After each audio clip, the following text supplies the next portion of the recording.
Oh, okay. We're live. Greetings, everyone. You're welcome to another interesting session of the Nigerian Trumpet Guild webinar. Now, today is special because we have two very important guest on our live today. I'm so excited. We've waited for this moment, looked forward for it. We have amongst us here today, we have the vice president of the International Trumpet Guild. This happens to be the parent uh, establishment or organization or the guild of the trumpet guilds worldwide. Then we also have Cynthia Carroll, our facilitator for today. So I'm not going to be saying too much because I'm going to leave it over to the Nigerian Trumpet Guild president himself, in person of Abiodun Adebiyi. So he's going to do a formal introduction of our special guest today. So over to you, sir.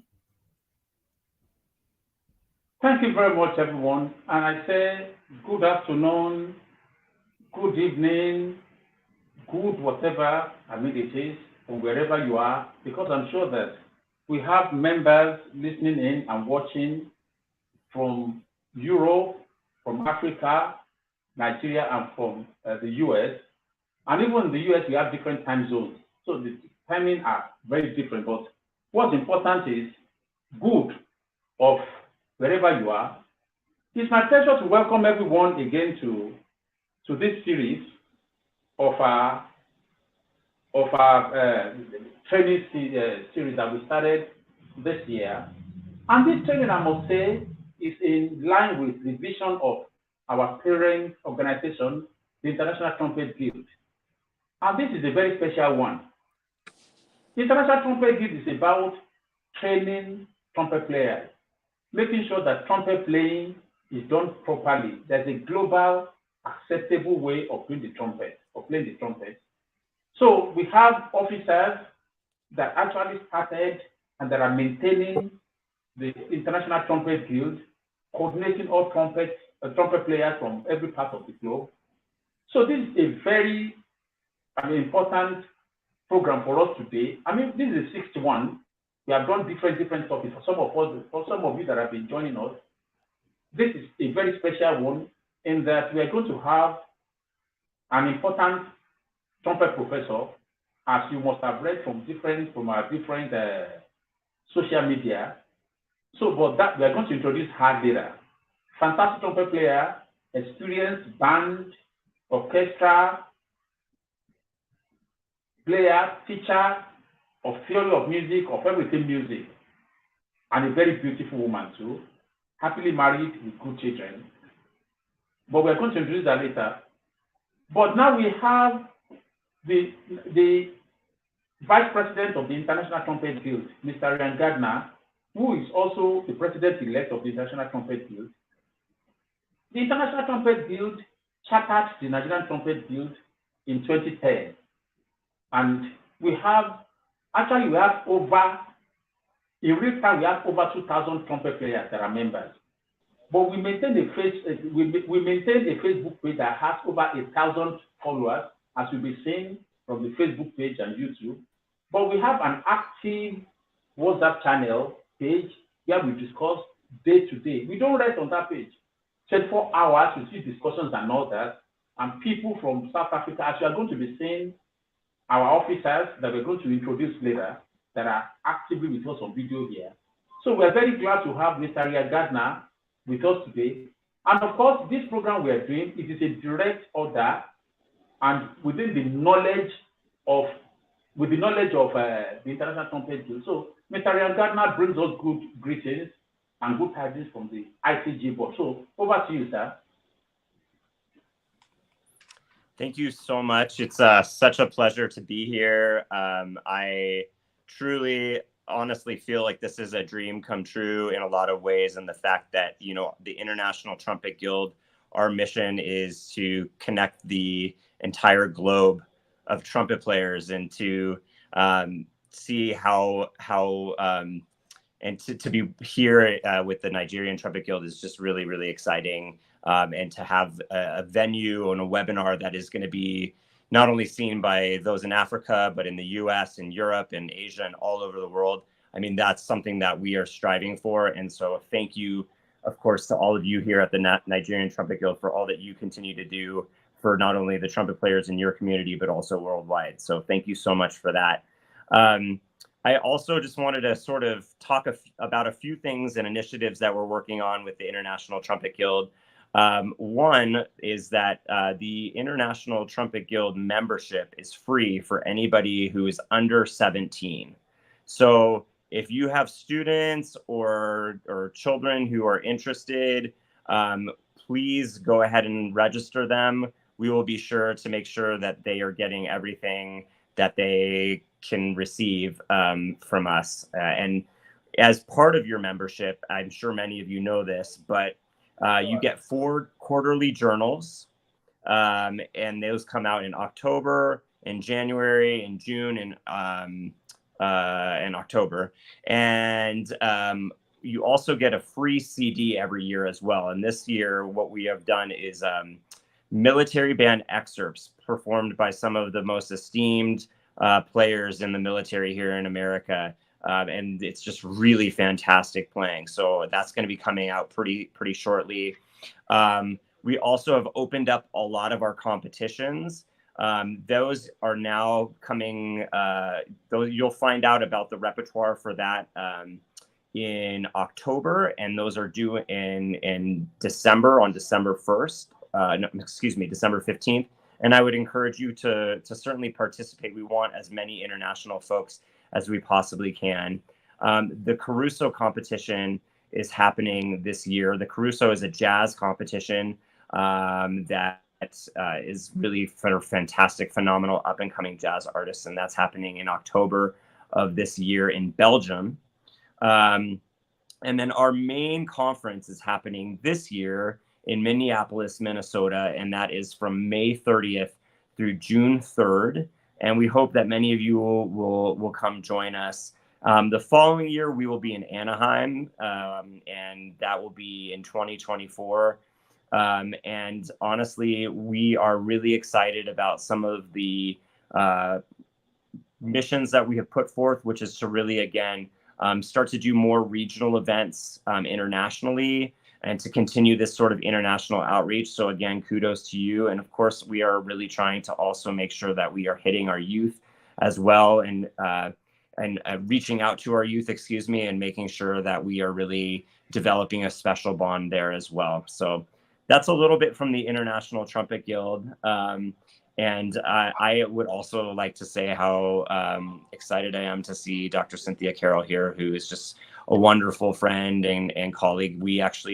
I used to work in the same state as her, and I had gotten an opportunity to work with her many times and to spend some time together. And so you guys are in for a humongous treat, and I'm really just excited for all of you and for her. And so I would like to turn it over to the facilitator, who will be then, I guess, turning it over to Dr. Cindy Carroll. So thank you so much. And I hope if you have any questions, please don't hesitate to reach out to me. My email is vice-president at trumpetguild.org. So please go ahead and shoot me an email. So thank you so much. Thank you very much, Professor Ria. Professor Ria is actually, Rian is a professor of music at Colorado University. So trumpet playing is not just on the street thing. It has a lot of academic aspects. It has a lot of scientific, you understand, no guesswork. And that's why we have a lot of academics playing the trumpet. So thank you very much. And I want to add to what Mr. Rian, and as a kind of plea and information. Now, we, as members of the Nigerian Trumpet Guild as a body, we used to have invitations to attend ITG conferences. I've attended some. 2013, I was in Michigan, where I met Cynthia for the first time. and she actually took me on behalf of Nigerian Trumpet Guild to a dinner that night, where we had a lot of discussion. This was exactly 10 years ago. I was in Philadelphia in 2014. Now, since then, because of my participation, I played in Festival of Trumpet. There was even one I conducted and all that. So, because of that, ITG started inviting our guild to perform, but we've not been able to, because to access visa from Nigeria takes nothing less than a year at least. So we have invitation this year, and it's a pity that because of the shortness of the time, we won't be able to honor it. But we want to beg ITG to please let us get ready against 2024 with our letters, members. We already have our music. There's one of us here who is actually here, who is a very good composer and arranger. All of us compose and we arrange, but every time we throw it open, his composition has always been the best. His composition is ready. We have recording ready that we're going to submit.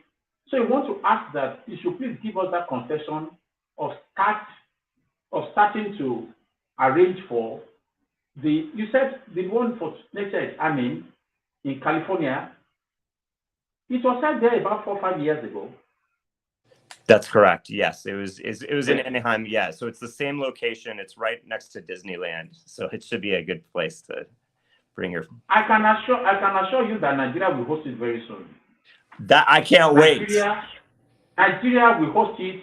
You can be very sure that Nigeria will host it very soon. You know, for having it at the same location twice in 10 years, we are ready, and this is the beginning of it. We have started the conversation. So, in short, we are begging that you should allow us after this. I'm actually going to start discussing with you, with our representative, how we can make our members to get set to start the process of attending the conference next year. Look, we are well behaved. I've attended, and every time I return to Nigeria, everybody in ITG know me. They know me very well. So I can assure you that we are really very good people. We are going to make ITG proud. We are going to make Africa proud. We are going to make Nigerian proud. So we start the discussion after then. And very briefly, before I introduce our guest teacher for today, I want to introduce our officers. We make sure that this is very official, because when you are having somebody as big and important as Ryan Gardner and Cynthia Carroll, people that are supporting them are going to be officers. So I have officers. I have the vice president, Mr. Romoye, who is actually the one that is giving us the channel to use. Mr. Romoye is the vice president for Africa. He's situated in Africa. He lives in South Africa. So our vice president was in that axis. And we have another vice president, Mr. Sheyi Clay. Mr. Sheyi Clay is somebody that NTG has actually benefited immensely from. It's one of those pillars on which NTG stands. It gives us a lot of material. It says trumpet, physical trumpet to our members. A lot of people have benefited from it. So here is our vice president. In the whole of America, North America, South America, and the Caribbean, Canada, and Mexico, is the vice president there. Then we have the man that you see his name as Kochi. His name is Uche. Uche is our treasurer, and he's one of the earliest members of the guild. So Uche is here as our treasurer, a trumpet teacher. He teaches in a high school, and he plays with several other instruments. Then I have the people that are actually the hosts of this program, the training department. The training department is headed by Mr. Victor Ademofe, a fantastic, awesome trumpet player who had gotten awards as the best trumpet player in Nigeria at the time. He's a good teacher, and he's an awesome percussion player. Apart from having a lot of ensembles, bands, he also has a very active percussion playing group. He's a very good singer too, and he has some albums that are really making waves in Nigeria. Of course, any record that Victor Ademofe has not played to in Nigeria will not tell. Any record that His trumpet is not in it, will not sell in Nigeria presently. He's an awesome player. Then I have also with us Mr. The man you see as J.O. Before we started, when we were discussing backstage, I mentioned the fact that we have a praying section, people that actually are the spiritual leaders of in the Nigerian Trumpet Guild. It's headed by Pastor Jimmy Olulami, who runs his own ministry. He's a businessman, he's a trumpet player, and he's a musician of no mean repute. He is very well known in churches, in ministries in Nigeria and in Africa, especially with the body called the Redeemed Christian Church of God, which I'm a member of also. He's a leading member of that denomination. So Pastor Jimmy Olulami is there. Then I have Mr. Joe Kunuji, who is the immediate assistant, Dr. Joseph Kunuji, who teaches trumpet, is a Don, University Don, a jazz player. He has a lot of recordings in the market, and he's a very focused young man who is actually doing a lot to put the music of his Egu, we call it Egu, but it's actually Ogu culture into the musical map of the world. And it's just so, Nigeria is really very, very proud of him. And I'm sure very soon, somebody somewhere is going to mention him for the national award, and he's going to get it by the grace of God. So this is Dr. Joe Kunoji. And I have, let me see the names of people that are on the page, so that when we miss anybody else. Yes, I have, who again? I think I mentioned there are two other people that we don't know why they are. Yeah, we are covered. I think you've gone around. Yeah, we are covered. There are two other people that we're expecting.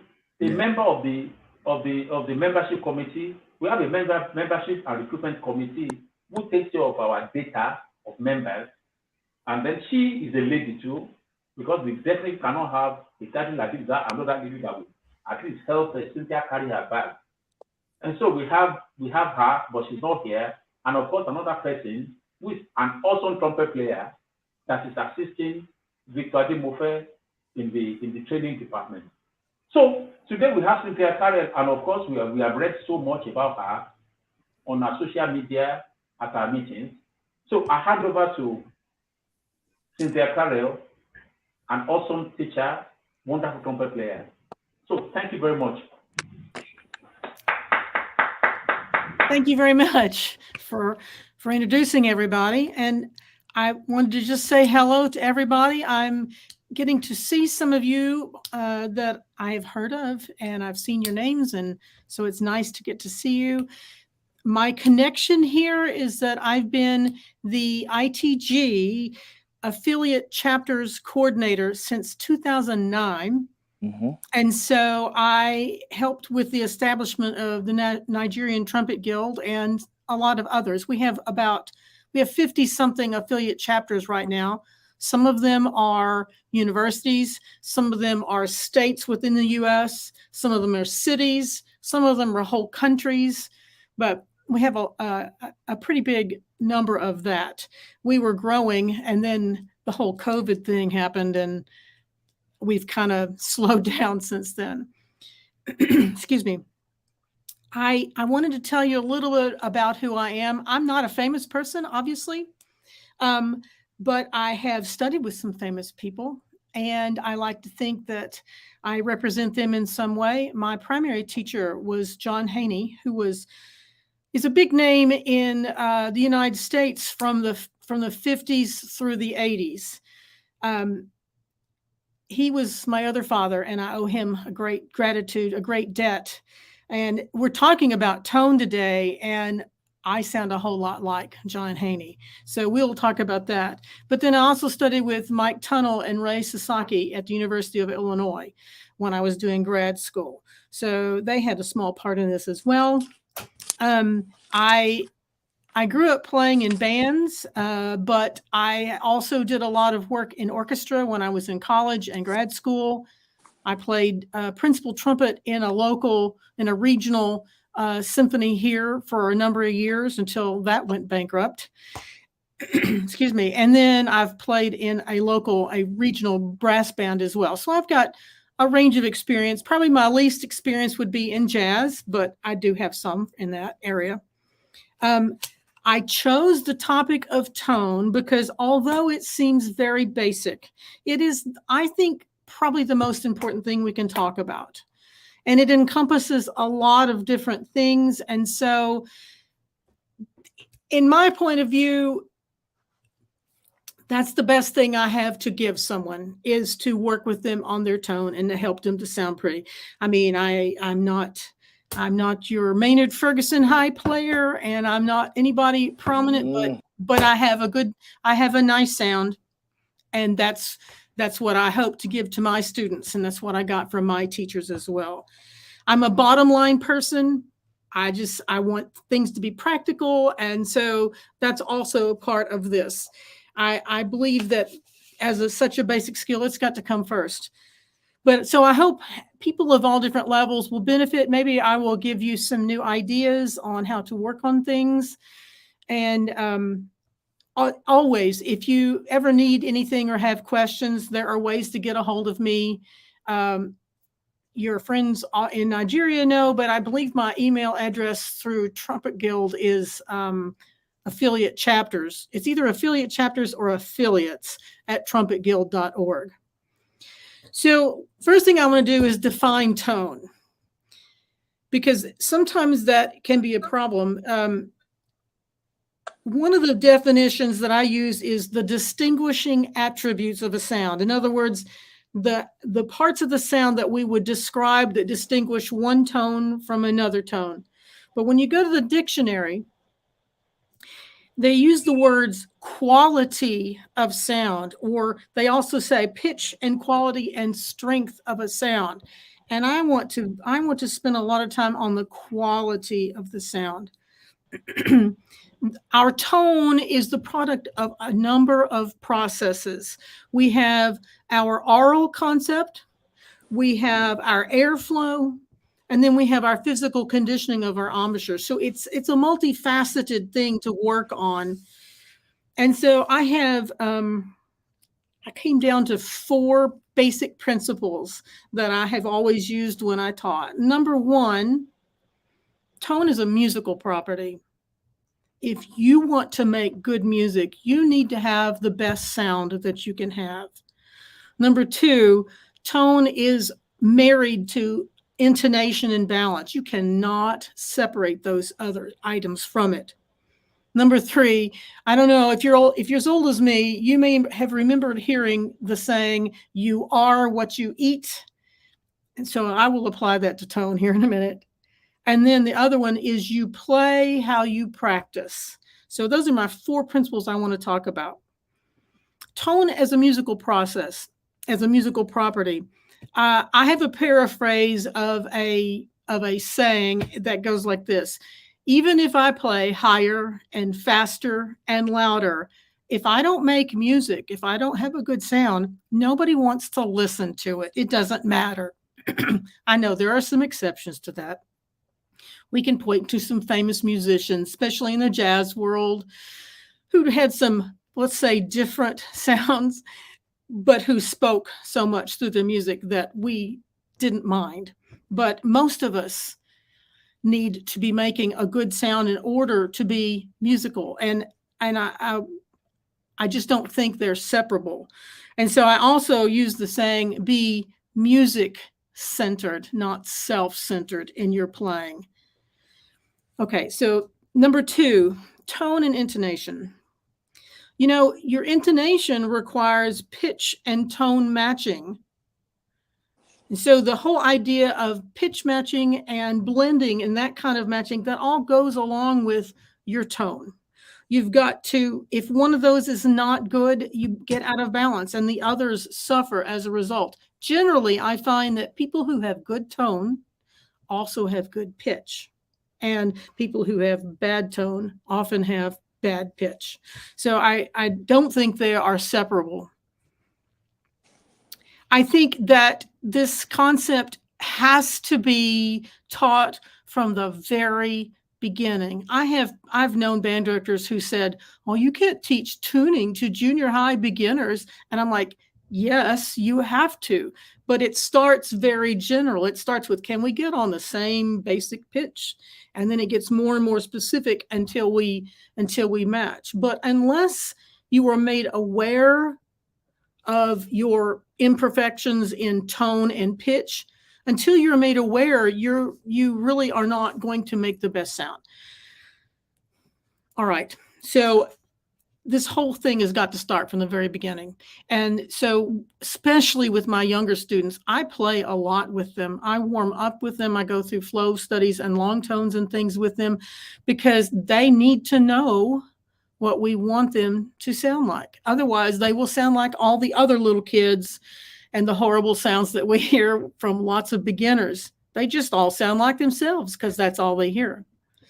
All right. So you are what you eat. So all the things that we hear make us who we are as far as our trumpet playing goes.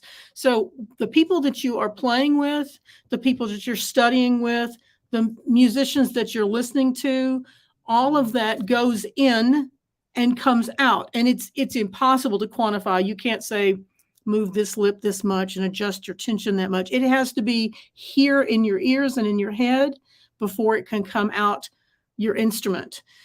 It's like the Suzuki concept of a mother tongue.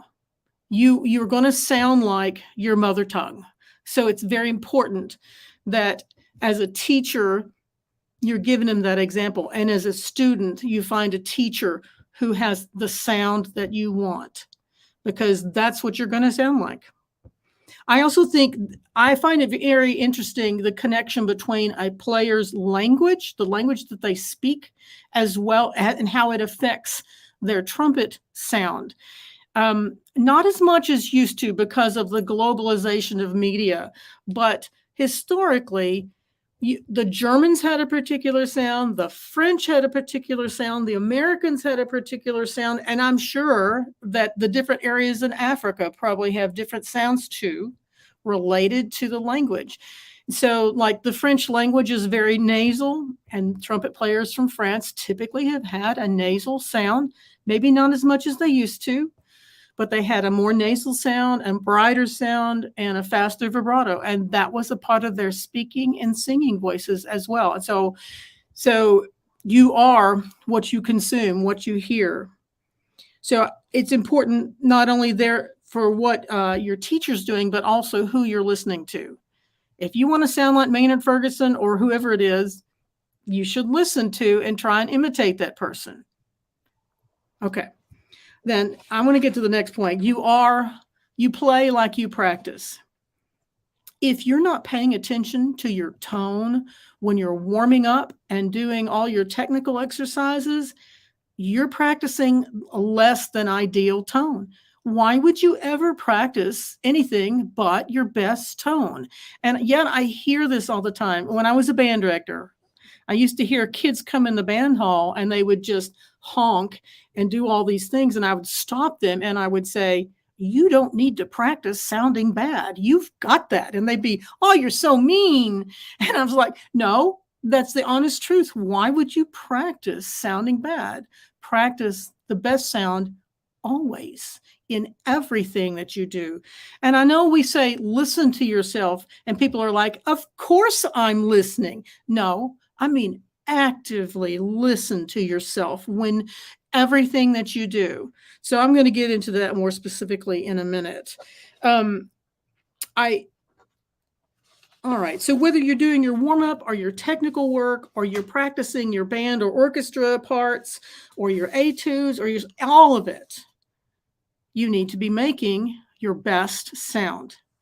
So, like I said before, the making of your tone is a multifaceted, multi-process.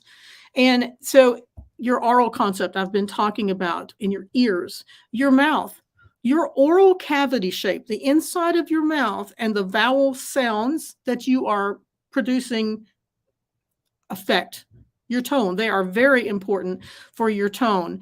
In fact, when I have students working on this, I tell them to say O when they breathe in and ho when they play. That gets everybody to open up not only to receive air better, but also to move air, and it gets the whole thing open. So I know it sounds weird, but I write oh ho on tons of people's papers for them. Obviously, your lips have something to do with it, but that's really hard to quantify and to tell somebody what to do differently. I mean, outside just the basic, this is the way this operates. I mean, assuming that you're doing all those normal things, it gets pretty difficult to be specific about embouchure. Okay, so what do I do to help students develop their tone? Well, I've already mentioned that we play together, and I play for them and with them a lot. Specifically when they do long tone warm up. And even from the beginning, I'm asking them, we'll stop and I'll say, what did you hear? And then I have to train them to listen. I'll be like, did we match? Or could you hear me? Were we the same? All those kinds of things. It sounds very simple, but people simply are not listening. They are just doing. So, I also find that the long tones, and I used to hate long tones because I don't like to sit still, but I've had to learn to sit still. I can't tell you how many times I was told, slow down, slow down. So yes, long tones. So not only are long tones physical conditioning, but I take the opportunity on the really long tones to not only listen to my sound, listen to how steady and open it is, but I'm also monitoring what's going on here. Where do I feel tension? Do I feel tension here? Let go of the tension. Do I feel tension here? Let go of the tension as I'm doing long tones. So I actually advocate some really long tones. Like my students try to do 30 seconds each one or longer if they can. And and then I ask them to use a tuner when they're on their own. This is my cornet. I've had this since I was in high school. You don't want to know how long that is. It's old. Okay, so I'm just going to play my basic long tone that I have my students do, and I'm not going to hold it for 30 seconds because my air doesn't work that well anymore. This is what I do with lots of students, with all my students. Of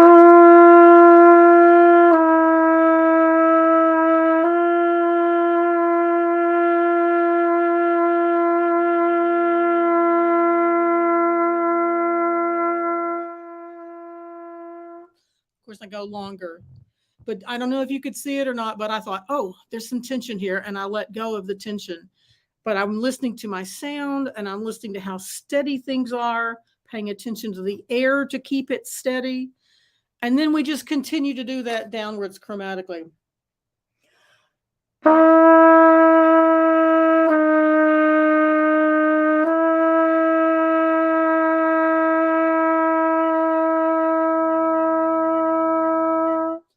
I also tried to get everybody to play mezzo piano. Just relax, be calm, be still. And when you do this, it's almost like you are meditating.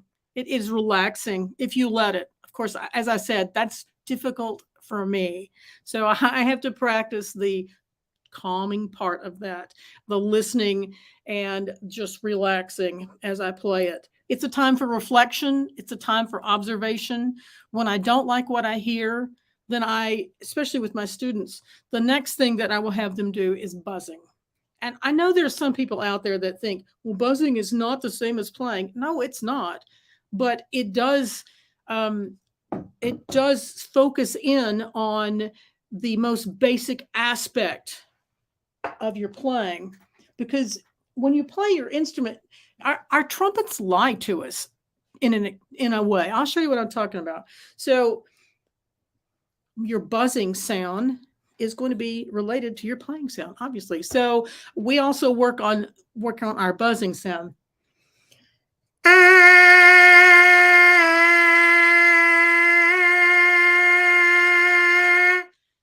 I frequently say if you can't buzz it, you can't play it, at least not well. So here, let me demonstrate why and how our trumpets lie to us. Have you ever known anybody that sounded like this?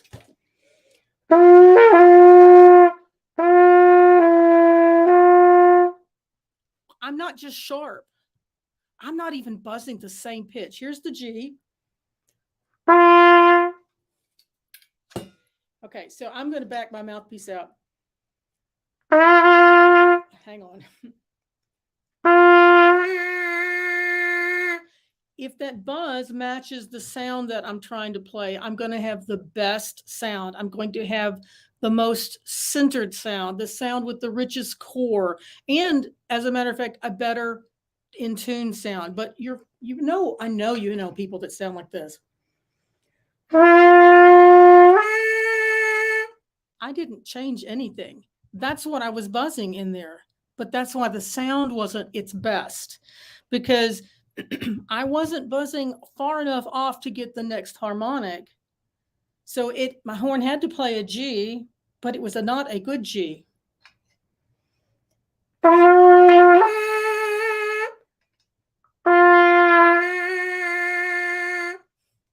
So this is the reason that I think buzzing is so important, because it is your bare naked sound. There is no lie there. It's either the right pitch or it's not. Whereas on the trumpet, it could be sort of the right pitch, but not a great sound, not a good tuning. So that's kind of my demonstration of how the trumpet lies for us. It's an acoustical issue. So when that frequency matches up to the horn length and the harmonic that you're working on, that's when you're going to get the better sound. Okay. So long tones and buzzing, and we buzz our long tones. We do play, buzz, play. And I can guarantee that my best and my worst students sound better immediately after buzzing. Most of them are convinced right away. Sometimes students think, well, this is stupid. I don't want to do this. But if I can get them to buzz consistently for a couple of weeks, it sticks and they already sound much better. So for whoever it is that's a naysayer for buzzing, I can just point to the fact that every time I have students do it, their tone improves measurably, significantly. Okay, so what do we buzz? We buzz the long tones, but I also buzz flow studies. And I don't know if you're familiar with, I will make these things available to you. Basically, almost anything could be a flow study, anything that's focusing on the airflow. But there's a certain set of airflow studies that was written by Vincent Chikowitz, who was a Chicago Symphony player many years ago. And I have a version of that written out, and it's long. It's a long line. And then I had students just playing short parts, and then they increase it until they get longer and wider range on it. Do you want to play that for us? I have a student here who's in much better playing shape than I am currently. You want to play this? Yeah. This is my guy, Corbin. Corbin's taken lessons with me since he was in 8th grade. So he's a senior in college. So it's been a while. Would you play us the flow study? Just go ahead and play it, the whole line, if you will. You can play starting on G. Mm-hmm. Okay.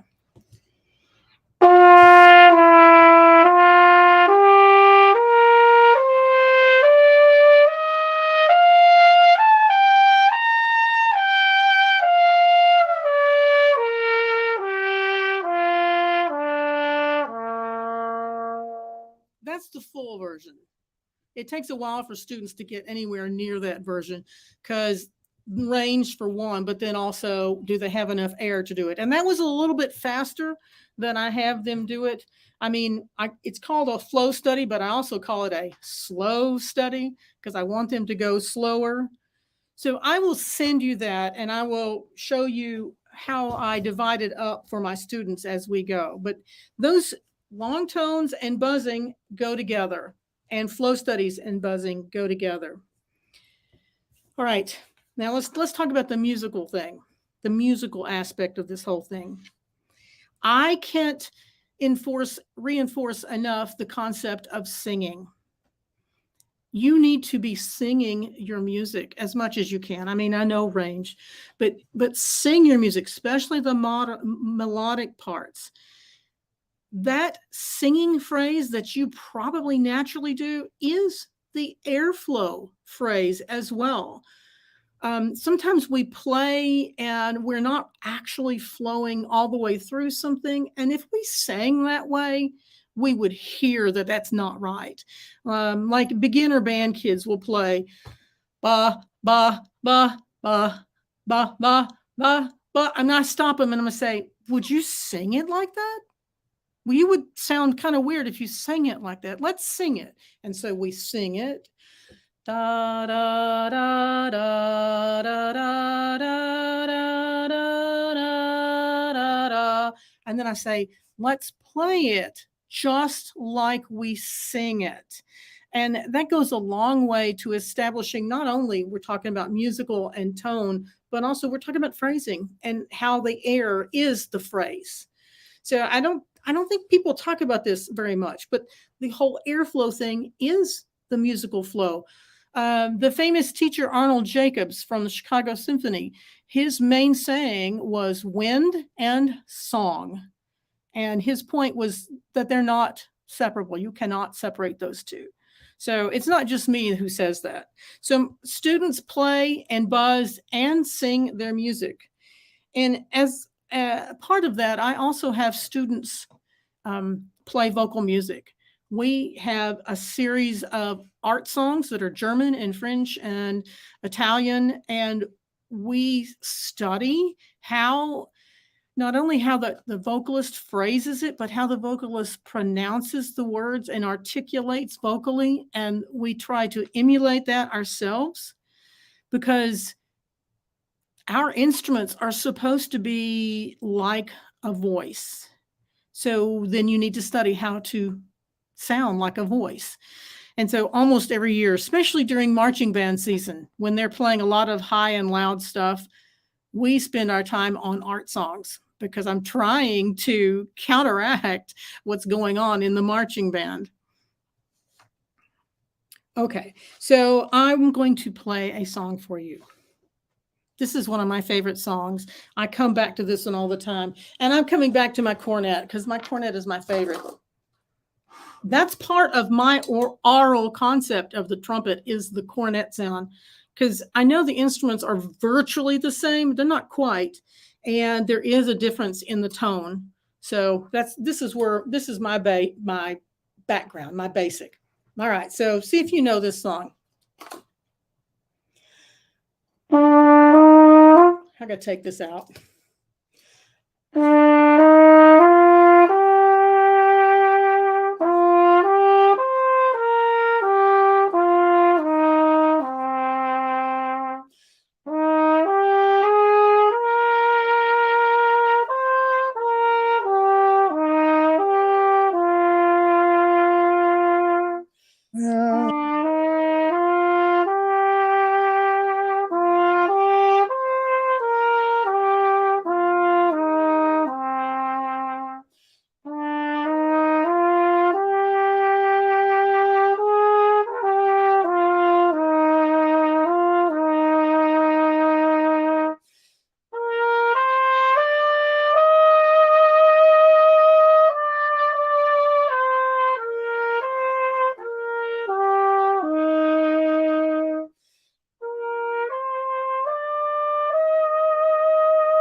So when I'm playing something like that, I'm trying to think of the words. I'm trying to express what's intended to be expressed. And so that plays, thank you. Thank you. That plays into not just musicianship, but the related tone and the related flow that is required for all those things to work together. All right. So let me give you some visualizations that I use when I'm talking about tone. I talk about having a round sound, keeping it, in other words, it's open, it's not squished. In other words, our teeth are not closed, our teeth are open, our throats are open. I talk about have a singing tone. Think about it like you're singing. I talk about the airflow as forward motion. All the time we're playing, it's constantly forward motion. I even have, I do this sometimes when I'm practicing. I'm sitting in my revolving chair and I'm playing and I'm doing this as I play because that's reinforcing. I call that the water sprinkler, you know, it's reinforcing the concept that my air is constantly moving, just like the musical phrase is constantly moving. I know it sounds dumb, but it really works. A friend of mine made me do that when I was in grad school, and I thought, well, this is the stupidest thing I ever heard of.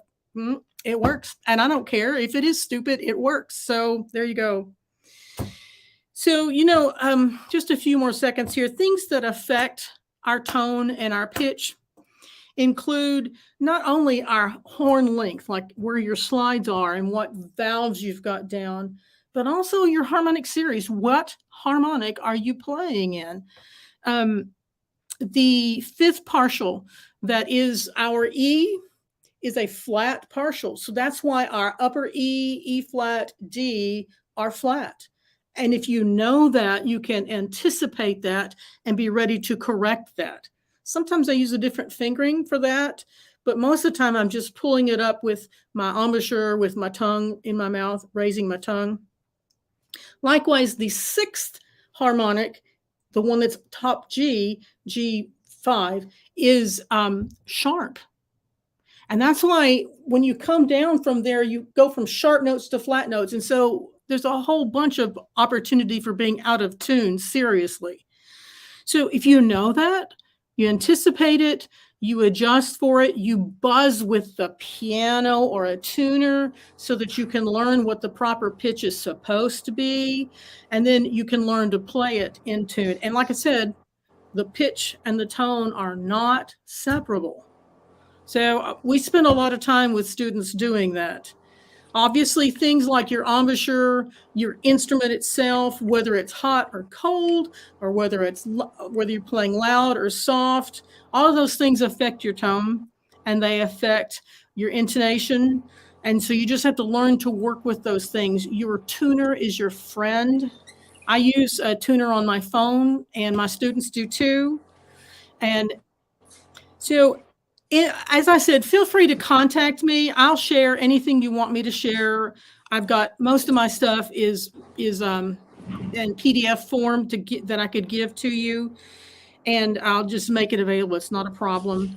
The sources that I've mentioned include Chikowitz Flow Studies, the book by Arnold Jacob called Wind and Song. You should read it. It's an excellent book, not only if you're a teacher, but also if you're a student. I mentioned John Haney, that there are some technique books out there still in his name. And then the whole buzzing routine comes partly from trumpet player James Stamp. And so James Stamp had a textbook, a trumpet playing book out there that's a good source of material for buzzing and playing, moving your air. And I think that's all I have to say. So I think we're going to be having some questions now. Back to somebody, our facilitator.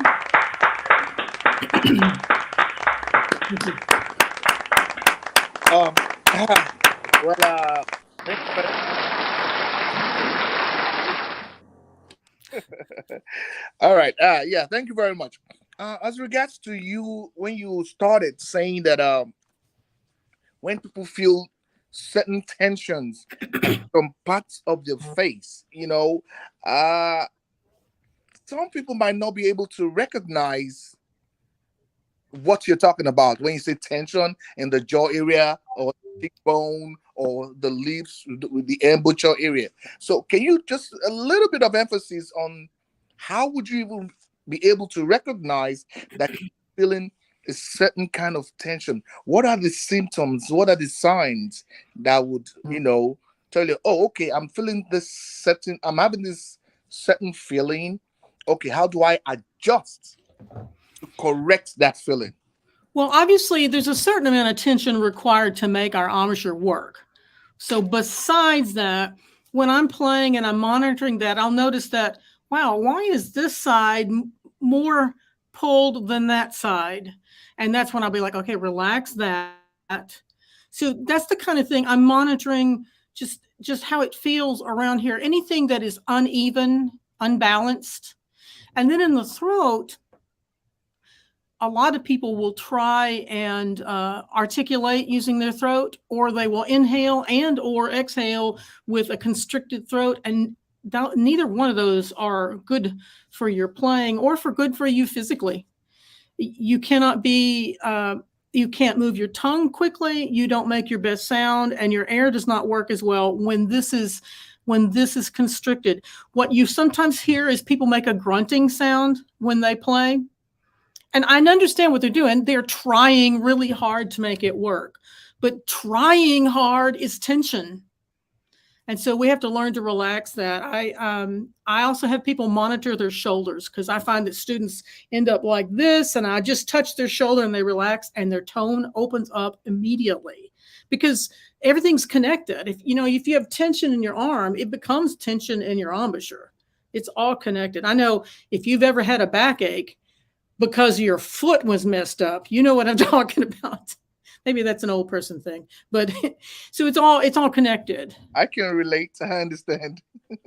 So I have had neck surgery because I had a problem with the vertebra in my neck, probably because I played like this most of my years growing up. My teacher tried to warn me, of course, didn't correct that, but it resulted in a lot of pain and tension in my arm and hand. But now that that's been fixed, I have so much less tension in my playing, because it's all related. Oh, okay. Thank you very much. Thank you very Thank you much. very much. When I introduced member officers of the NCG, there were two gentlemen, people that were not with us then. We have our very hardworking female trumpet player, the very first female to join NCG, and she worked so hard to develop NCG with her talent. She's presently our chief graphic artist and assistant membership director. So Anu is here. So again, we have Jumbo.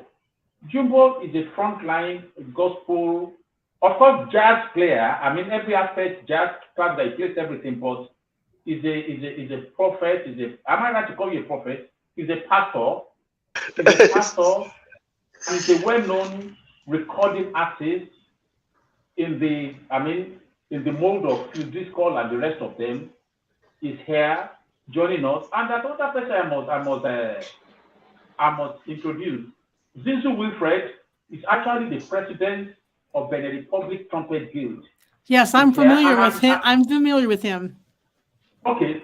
So we are going to have members of the Republic Trumpet Guild to please ask questions. Let us ask questions. And I'm saying this to our viewers on Facebook and on YouTube to please ask questions. We are not, these people that we are having right now, Cynthia Carroll, charges per hour. I am sure by the time that money, the dollar is converted to Naira, most of the people cannot afford her. So let us use the opportunity of ask her questions now, and she can answer. After her, if you ask her questions, you book for her time, you may have to pay. I'm not saying she's going to ask, but you may have to. So let us ask questions now. Thank you very much. Okay. Thank you, Mr. President.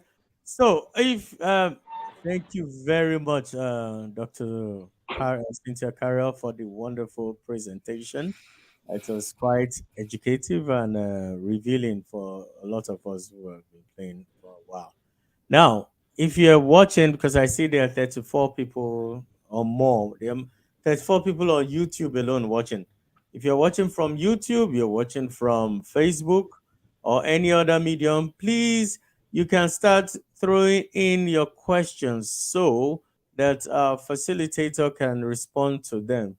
So if you have any question, you can start throwing them in now while we wait for you because we just got about 25 minutes left. So if you've got any important question based on what she's just taught us, please send your questions.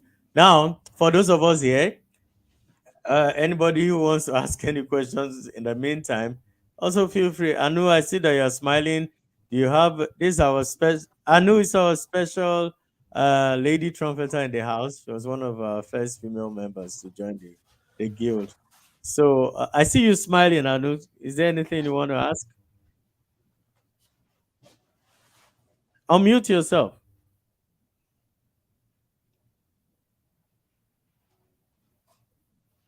I think you're still muted.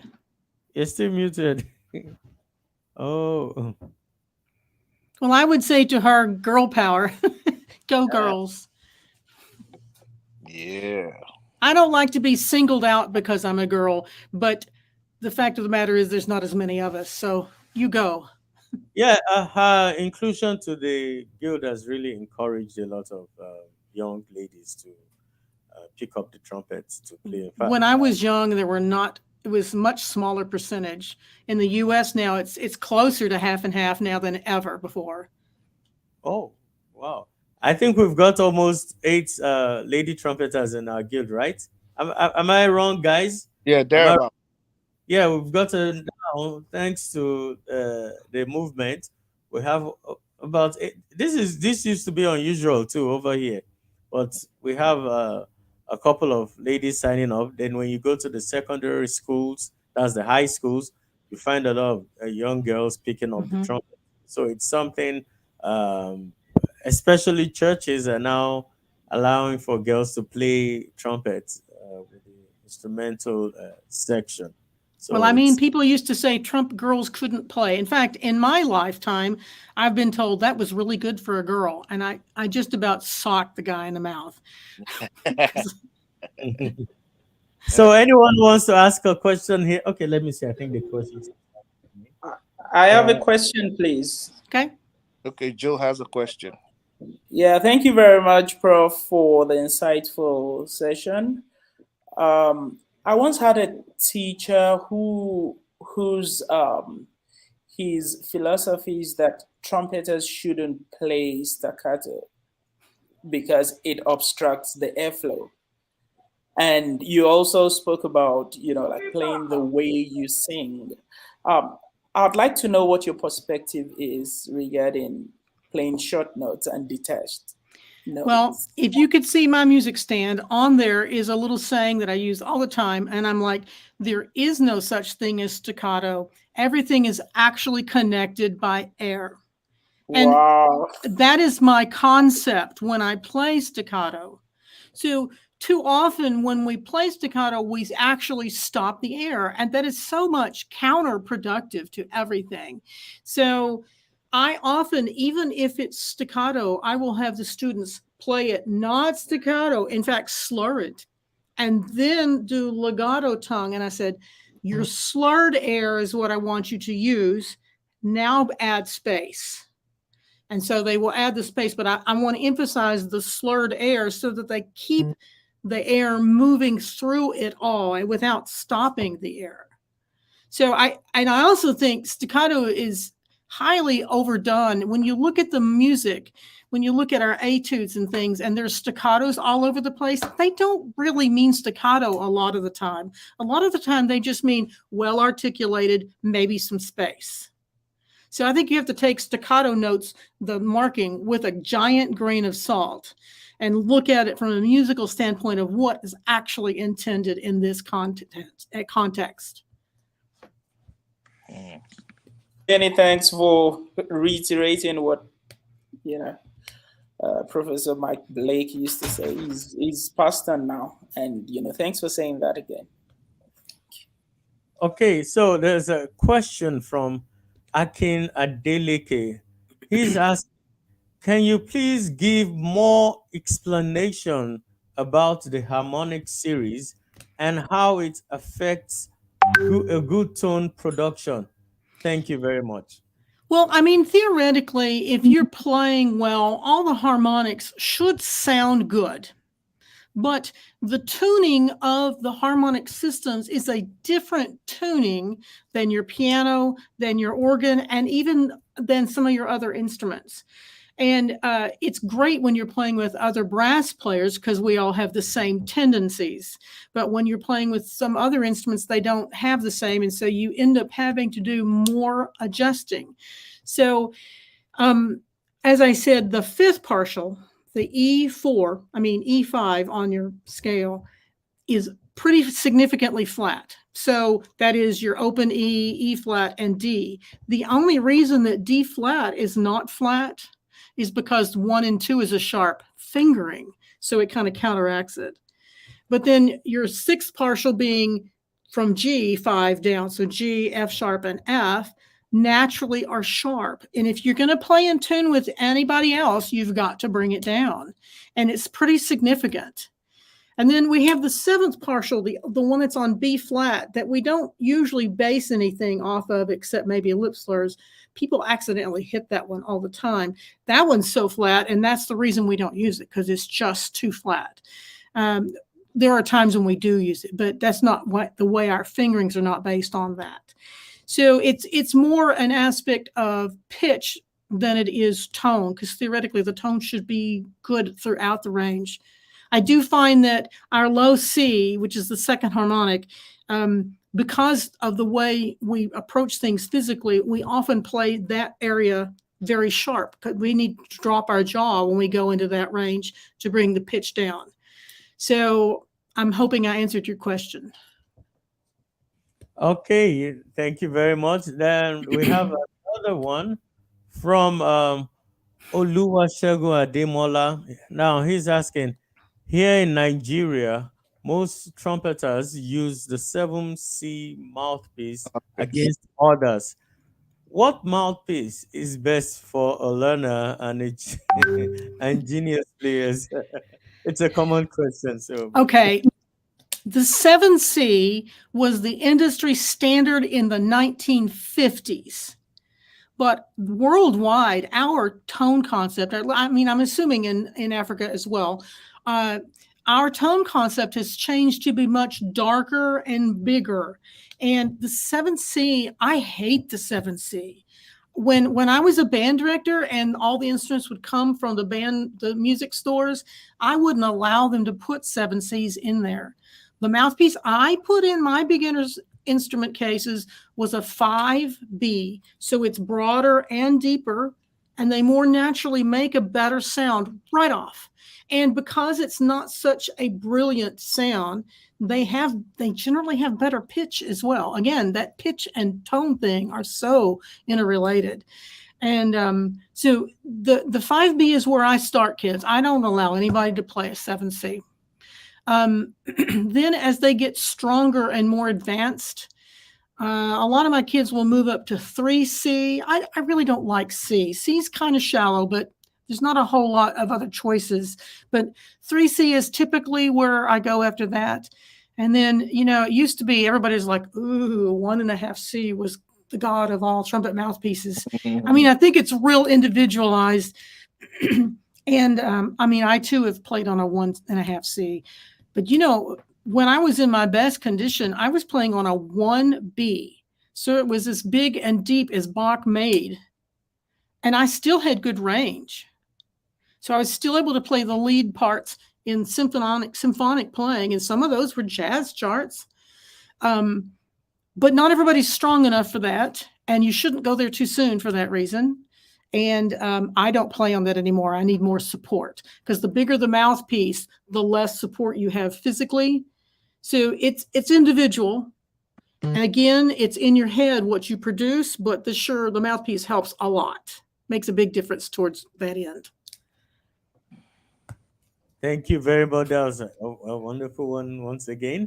So the next question comes from Ayodele. His question is, how do you correct a player with the wrong embouchure and mouthpiece positioning without damaging their interest in playing the trumpet playing? It's always, yeah. Well, I've had to help some people all over the years with this very thing. And first thing I want to know is, what is it they intend to do with their trumpet? If they are a senior in high school and about to graduate and probably not play much, I'm not going to change it, because it will take longer than that to change it. But if they're going to go on and be a musician and be a music major in college and stuff, we'll have to change it if it's not functioning, because my embouchure doesn't look standard either. I don't believe in a lot of hard and fast rules in terms of embouchure the way it looks. I was taught, if it ain't broke, don't fix it. Don't fix it. And so, I mean, I had a good sound. I had good range. I had decent endurance. And so my trumpet teacher was like, I'm not changing that, because sometimes there's physical reasons for the way people position things, their teeth, or just an inherent strength or weakness on one side or another. So I don't have very many hard and fast rules. The one big rule that I have always been using is that I really don't think you can make your best sound if there's any red above the mouthpiece showing. Because your top lip is your tone.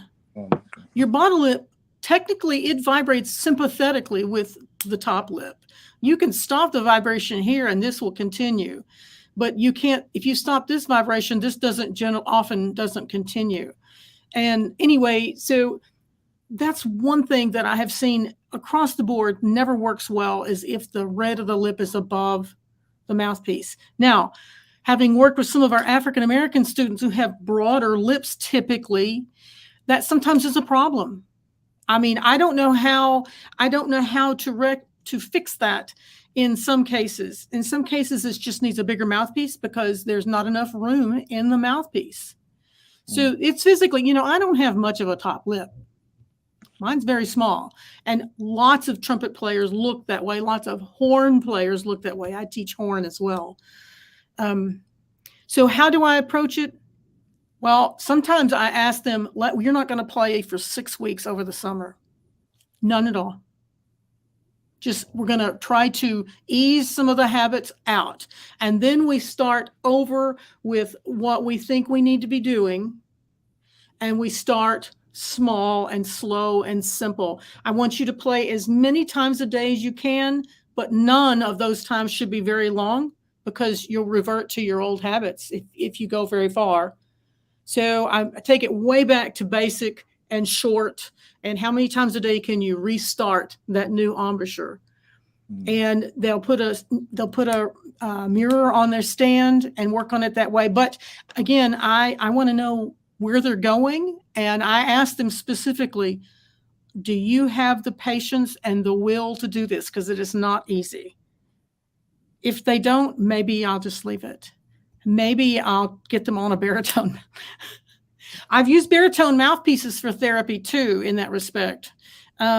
Students who were very rigid and very tight, put them on a baritone mouthpiece and have them play baritone for a while, and it relaxes everything. It's been helpful for a number of students. Okay. Thank you very much. I hope for who is it? For Adeshida, I hope you got that correctly. So we have another one from Akintude Shedrack. Professor Cynthia, how can I control my embouchure leakage, which is affecting my tone and pitch? Well, I mean, leakage is a characteristic of a weakness. Whether you are overly tired, which I think probably all of us have leaked when we were overly tired, or maybe there is an imbalance in the strength and weakness in your face. It's hard to deal with. I try not to emphasize it, because I find that people, when you start talking to them about, hey, your sound is wavy, or hey, you're leaking, they tend to freak out about it and actually make it worse, or they become so tight they can't do anything. So I think it's a product of conditioning. So again, I would emphasize basics. I would go all the way back to basics and emphasize conditioning and bringing bringing them from a position of weakness to a position of strength. It's a hard question.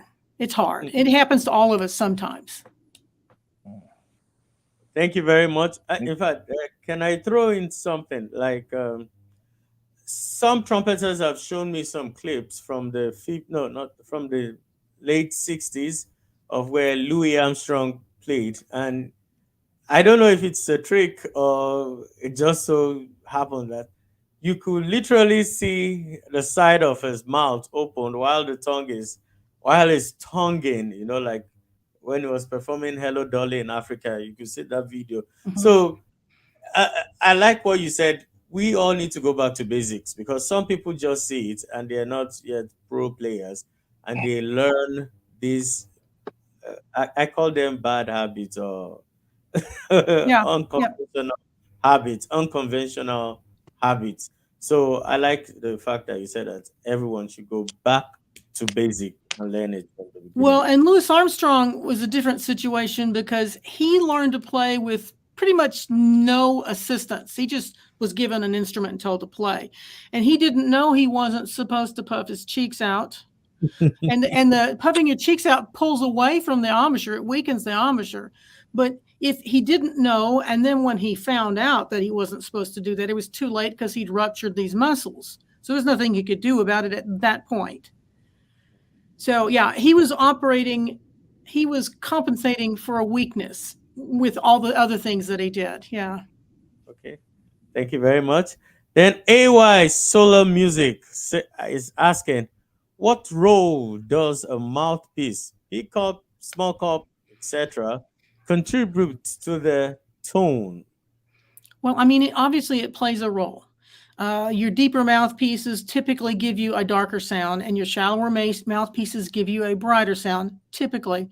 But again, I think even more important than that, even more important than your choice of instrument or its condition, is what's in your head. Your aural concept is all important. Now, I mean, because I can make all of my instruments sound good with different mouthpieces, but there are differences based on the size and shape. The wider mouthpiece gives you more space. You can make a bigger sound, but you have to be strong enough to deal with the bigger mouthpiece. And so I've gone back to a smaller mouthpiece because I'm just not as strong as I used to be.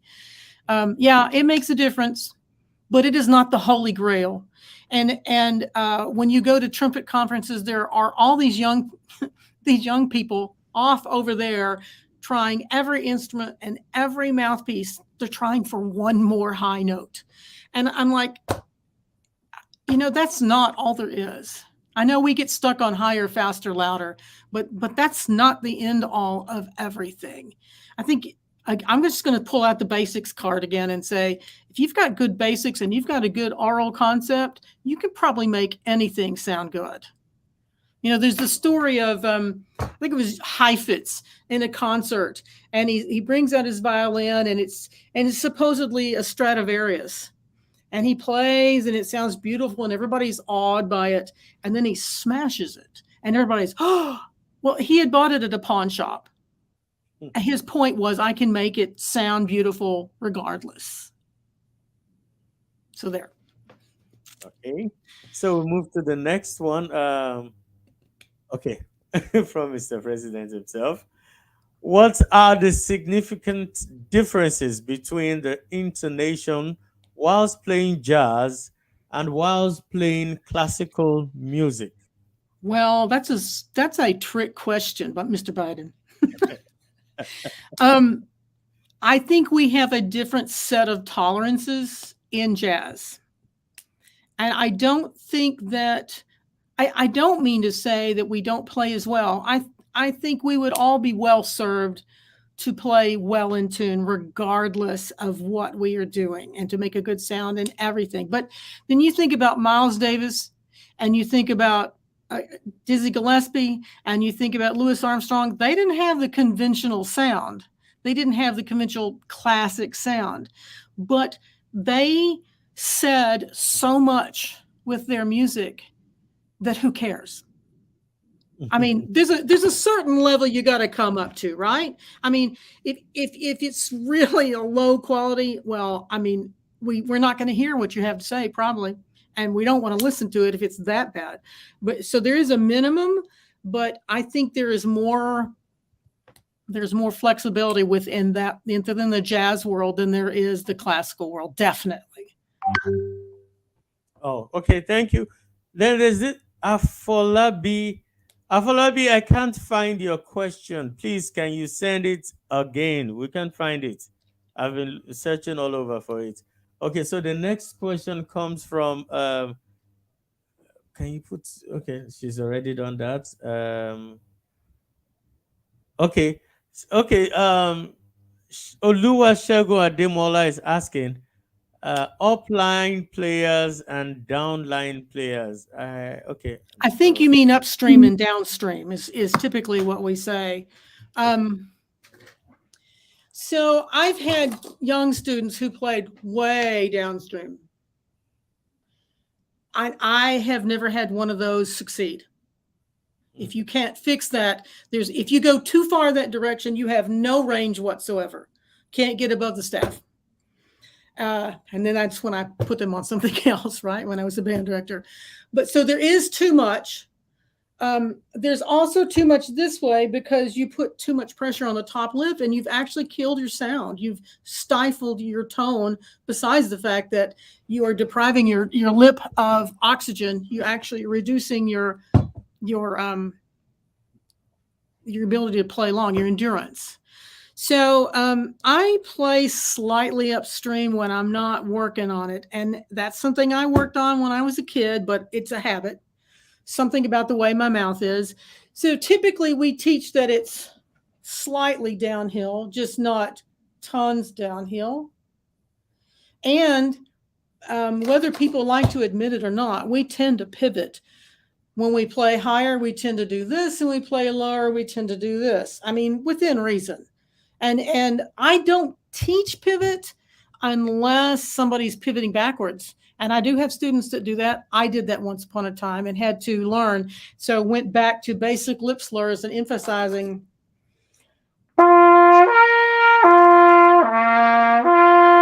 So we overdid it until I had a new habit. So, I mean, I think it needs to be slightly below horizontal, but then you get in a marching band and you're playing like this. You just have to be careful that your basic things are going well. When your basics aren't working right, then you need to reconsider everything about how you're playing. It's hard. It involves bringing the jaw out to almost even teeth. Oh, okay. I want to say something. Please, we have done a lot of asking questions as in theoretically. If you have a trumpet, can we pick a trumpet and then do something? Like, for example, maybe it is not something that I do, but I want Dr. Carroll to tell me if something like this happens. I want to play, and I'm doing.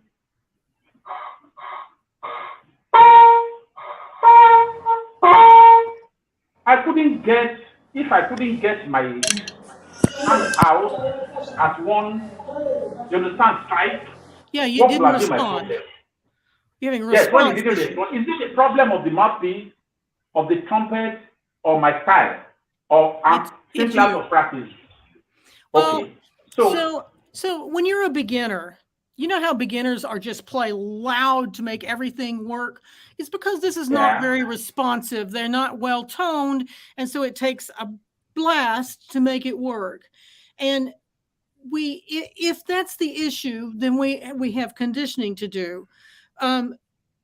So I think several things happen. Sometimes people don't put their lips actually together before they play, and you have to the idea is the lips start together, the air blows it apart. You don't start with your lips open, and sometimes that's what's happening. Sometimes they are just so stiff and rigid, like a beginner who's out of shape, that it takes a blast to make it happen. And so then we're just going to have to work on getting in better shape. But I do, everybody has the issue sometimes, right? And I find that I have to allow the trumpet to speak. I should not be forcing. So I have to let go and let it respond. And so I practice what I call whisper tones. I'm working on where is that edge where the sound begins. So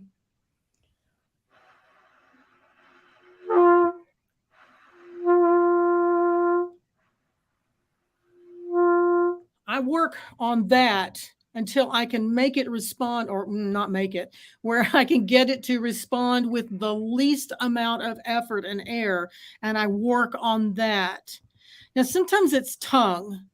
Sometimes people, their tongue is in the way and is doing too much when they are trying to articulate. And so then I have them practice without using their tongue. I mean, if it's a very soft entrance, and I'm worried about going duh, for that because of the tongue, I'll just start with no tongue. I didn't use my tongue at all, and it is in good enough shape that it responded to my air. Did I answer your question? Thank you very much. Yes, you did. Now, can we again say that if somebody is too far away from the instrument, like for example, if you have not driven your car for a long time, and after like 3 or 4 years you go behind the wheel, there's this tendency that just march on the accelerator and the car just jumps to the front. Can we say that it has to do with the distance between you and your instrument? You are not familiar with that instrument. You have not been practicing. Like you are going to play a gig at 4 p.m. on a certain day, but 1 week before that you didn't touch your trumpet. You want to get to the gig, bring out your trumpet from your case, and then want to play. Can we say that it is because of lack of practice? Well, I mean, it's conditioning like any other set of muscles. We are athletes of these muscles here. And so if an athlete is not working out, maybe they can still play their game, maybe not, but it won't be as good. And if you've ever lifted weights or used weight machines, you know, when you get in a routine of doing it, things work well. But when you miss some days and you come back, it doesn't feel natural anymore. It's the same thing. And so I know it's super duper oversimplified, but I always tell my students, you know, you have a certain number of cells that die every day. And so the new ones haven't played trumpet before. And so if you keep going, fewer and fewer of your cells have ever played trumpet. I know that's oversimplified, but there's some truth there. And you just have to start back at basics. I mean, it's like riding a bike. You can still do it, but you won't have great endurance and you may not have good control or good range. Thank you very much. Before any other person asks a question in that line, maybe I have to demonstrate. How about puffing of cheeks? Some people are saying it is bad, some are saying it is good, but It's not good. is there. But Dizzy Gillespie is there. Yeah, okay. He's a great trumpet player. Yes, he was. But I do know that physically, when you puff your cheeks, you are literally pulling away from the embouchure. And as a classical player, I don't want to sound like Dizzy Gillespie, honestly. Now, if you play like him and you sound like him and you say what he said musically, then I'm not arguing with that. You know? Most of us aren't Dizzy Gillespie, though. And most of us need good habits in order to make things work well. He did so despite the way he did. I would never advocate puffing your cheeks so that you would sound like Dizzy Gillespie. I don't think he would either. I'm actually not a great fan of Dizzy Gillespie. I'm actually Arturo Sandoval and a few other younger guys, they refined the style and they got better. But you needed to hear Dizzy Gillespie play at close range. You will actually hate to play the trumpet. A lot of parents, they discourage their children from playing the trumpet looking at Dizzy Gillespie. You want to learn to play trumpet, and the first picture your teacher shows, and the teacher shows to the parents of the kid is picture of Dizzy Gillespie with. They say, this one that, please go and learn violin, go and learn piano. So yeah, I'm just asking because I mean we need to educate our members. You need to educate them because this is what I've heard when you tell people, yeah, I mean, even we at this level, you get to a point where you are too tired, you want to, and it happens in a while, but when you are really doing, yeah, I mean, it happens. It happens once in a while, you got your, your cheeks pop up and all that, but it is not a good thing. No, It I is mean, not. there's going to be some for all of us, but an extreme amount is definitely not desirable because physically it's pulling away and weakening your embouchure. Moderator, Okay. please go ahead, please. I just have Oh, a okay. question. Yeah. So, thank you once again, Mr. President. So we'll move on swiftly because of time. Um, okay. Yeah. He sent his question. Please, ma'am, what's the basis to trumpet tonality? How do we develop and maintain it? Okay, I think she mentioned long tones. I was covering that. I mean, the basis is what you hear and how you are conditioned, obviously, how your airflow works. And then developing it, well, you got to listen to yourself. Your long tones are your best opportunity for listening to yourself. Playing melodically is your best opportunity. Record yourself. That's scary. I mean, who wants to hear their own voice? Well, the same thing with trumpet. It's scary, but that is the most honest thing you can do is listen to your sound and go from there. And I can't. It's not like a violin where I can say, "Here, do use your hand differently." Well, I can't see what you're doing. I can't tell you what to do here. You have to find that sound and then make it happen again and again. So it's called practicing. It's called practicing. So. Thank you. So the next person is Meroko Ilemobayo. Okay, so he's asking, thank you so much, Professor Cynthia. I get tired so quickly and my lips get weakened and so on. It gets weakened soon when playing the trumpet. What can I do to overcome these issues?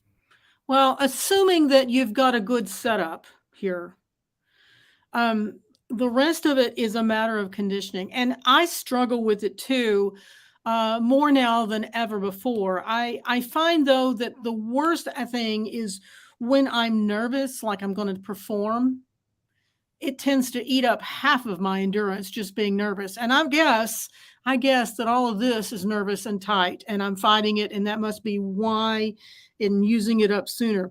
But I think the playing habits that most affect endurance are, first of all, conditioning. How often are you practicing? Are you allowing for adequate rest?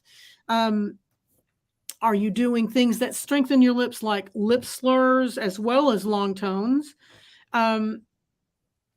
So your physical conditioning, but also your air. If you are trying to play the trumpet with your lips and not with your air, you will go down quickly.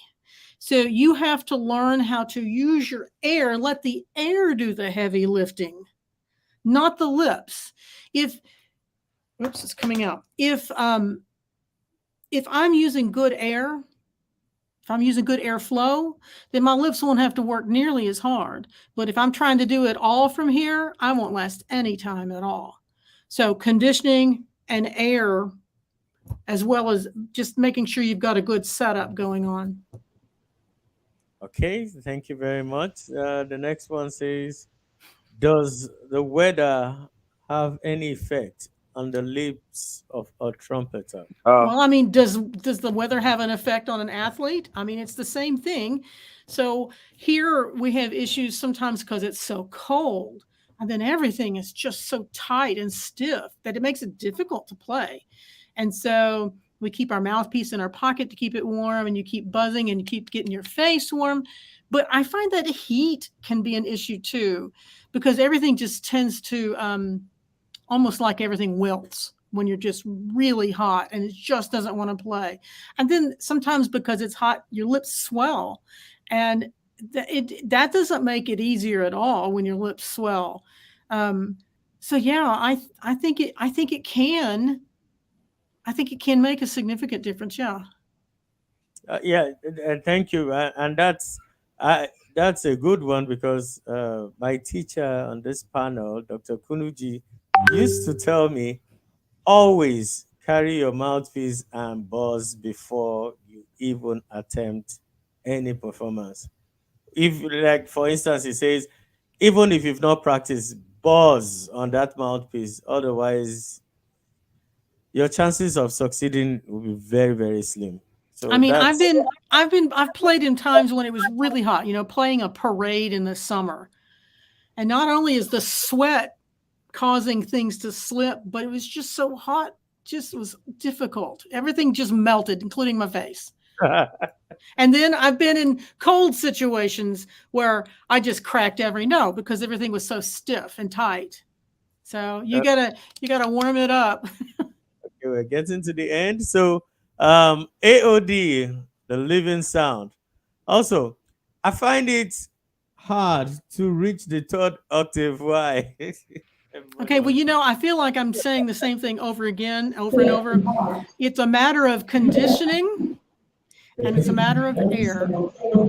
So when you're playing high and you're working on playing higher, when you're Sorry. working on playing higher, you have to remember that you're probably a beginner there. So don't be so hard on yourself. But once upon a time, what you now consider middle and low range was new and difficult. And so you had to be kind with yourself, but you also had to work on it. So if you're going to play high, you're going to have to work on playing high.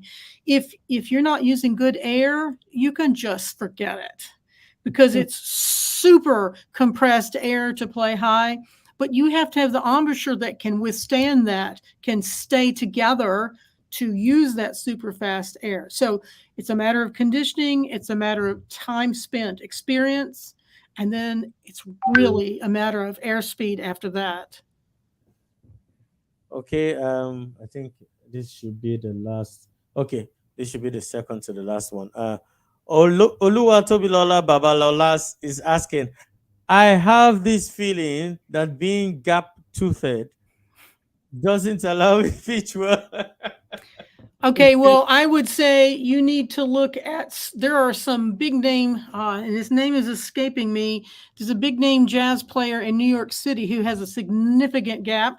And there have been people who have modified their teeth to have a gap to play like him. John So Faddis has a gap too. John Faddis. John Faddis does. And he's got And he's an incredible range incredible and ability. And there are people, that have altered their teeth to be like John Faddis. Oh, thank you very much. Then, due to special request by Mr. President, Anu Oluwapo, you are now hereby requested to ask a question since you represent the female contingent on this platform. So we are waiting for you. Yours should be the last one. Okay, thank you so much for the privilege. Okay, so I'll be asking this question on behalf of all the female folks because I've been asked such questions for over time. And the question is, sorry, I want to know if you can hear me. Yes. Yes, we can. Okay, thank you. Okay, so does childbearing, does childbearing and age, does it affect and the women what's it called now?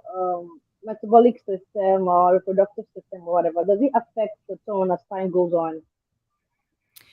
Well, people used to say, well, women don't have the lung capacity of men. Well, we That's basically do. That's All of us have about the same lung capacity. We just have to develop it. So I don't buy that at all, or that we're not strong enough. That's baloney. But being pregnant makes a huge difference. One of the ways I knew I was pregnant each time was all of a sudden my air was just not there. I'm not huge at this point. I didn't even know I'm pregnant. So it's not physical physical changes yet, but there is a thing that happens chemically that literally reduces your air when you're first pregnant. And that was something I experienced all 3 times. And then, of course, when you get huge, there's not as much room for air. So when you don't have good air, you lose out on your endurance and your range because you can't do it all with your face, right? So, yeah, it does affect it. And when you get close to childbirth, there are chemicals that happen that relax your joints and your tendons and everything to allow you to give birth. I got to a point all 3 times when I simply couldn't play. I mean, the last month, things just didn't work. I mean, I could play, but I didn't have any range at all because it was like everything was too relaxed. Now, I know that not everybody does that because I've seen pregnant women play. But that's my experience, is that it made a significant difference. Now, it was not a lasting difference, though, because it's not a terminal condition. Once you've given birth and you've recovered physically, you should be about the same. You know, I mean, you might have other related issues like, I don't know, you know, how you have bladder issues after you've had babies and things like that. And that could be an issue as a trumpet player, I suppose, but I haven't seen that. It doesn't get discussed enough. And there's not very much research out there. I just did my own research unofficially, you know. And incidentally, we've got a doctor lady, no, a lady doctor trumpeter, but Yeah. she couldn't make it today. She was on call today, so she couldn't make it. So she would probably verify those things I just said. We're just trying to prove to you that the female participation is exploding, you know, within our ranks. So thank you very much. Now, as we round up the question and answer session, I'm going to toss it back to our director, Mr. Victor Ademofe, to round up this section so that we know how to. Are you there? Okay, yes. Mr. Victor, can you hear me? You just went out. NEPA don't take light. The camera just went up. It just went dark. It just went. Who else can? Mr. Clegg, remember? Yes. Yes. Well, Miss Cynthia, Dr. Cynthia, I really, really, really, really want to appreciate you coming on the platform to douse us with your knowledgeability. We really appreciate it. It's not taken for granted. And, you know, as an affiliate of ITG, I believe, like you said initially, the whole idea is to go global when it comes to this trumpet thing. And then I think we are there. You know, we are there because we have other people from other parts of Africa that are, you know, we're still working on it, you know, and it's some progress. It's some progress. And we just want to say an immense thank you for giving us your time and making this a possibility for us to be able to, you know, grasp this your knowledge and giving us all as much benefit and also the president-elect Ryan Gardner. I would want you to extend our thanks to him as well, and we hope to continue in this drive and to impact as many minds as possible. You know, a lot of people scare away from trumpet because they always are saying there's some health issues that are attached to trumpet players. Oh, it's a norm. You know, like when we're growing up, they tell us, if you dare play the trumpet, your scrotum is gonna explode. And oh my gosh! Like oh yeah, we get that all the time. But it's a you know the one thing I used to get like that as a band director, Mama would come in and say, "Well, Johnny's got asthma. I don't know if this is going to work." And I'd say, "Just don't worry about it," because within a semester or two, we never mentioned asthma again because it's great training for their lungs. Yeah, you're right. You're right. So, you know, we really, really appreciate this. Thank you so You're welcome. So, I enjoyed it. Yes. And we hope in the nearest future we'll still be able to get you to come over to still share some of your, you know, knowledge on the music and trumpet as a whole. You know, we're not restricting it to just basically trumpet. We're trying to open it a little bit more, you know, to music as right. as a genre, you know, as a topic. then the trumpet the part of it as well. Music is So why we're here. why we're here. We're just playing Major- trumpet. Yeah, majorly, yes. Yeah. So really, we just want to say thank you You're on welcome. behalf of the executive members of the Nigerian Trumpet Guild, the presidents, the vice presidents, the facilitators, and everybody. We just want to say a big thank you to you. Thank you so very much. You're welcome. You're welcome. Yes, ma'am. I've enjoyed it. Thank you so much. Okay, sorry. Okay, I'm glad you did. So, Victor, are you ready now? Because I need you to speak before we sign out. We can't hear you. Your microphone. Can you unmute? Oh, no, not Okay. today. So, thank you very much once again. And to add to what Mr. Luashe said before we go, Yeah. I heard you say you played the horn. We heard you very, very well. Mhm. So, we are going to hold you up to it the next time. Maybe not the next one, but Well, next time. one of the appearances, we're Yeah. going to have you play for us and serenade us with your wonderful tone.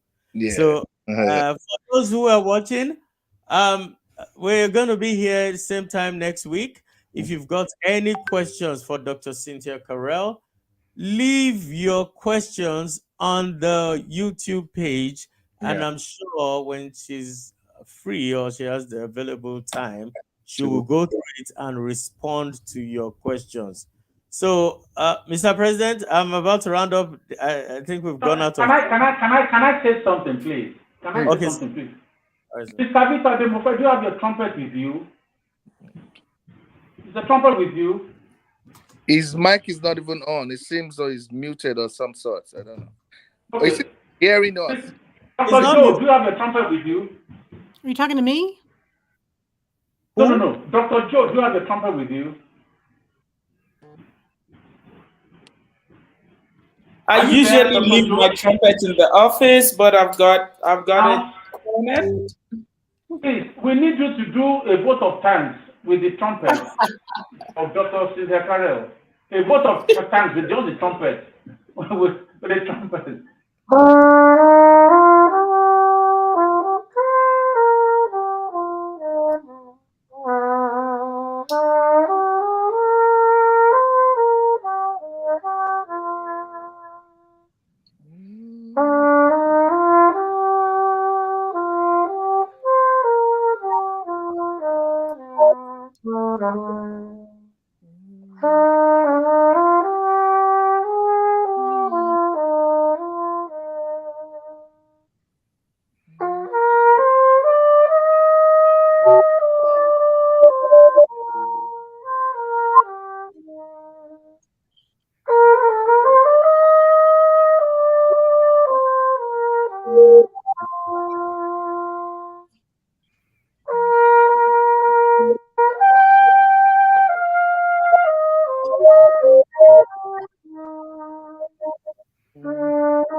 I love your cornet sound. I think I heard some Clifford Brown in your little Oh, yeah, stylings. Clifford Brown, yeah.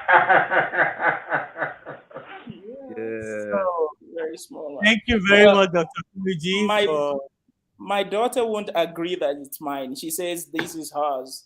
Oh, well, go for her. Good for her. Yeah.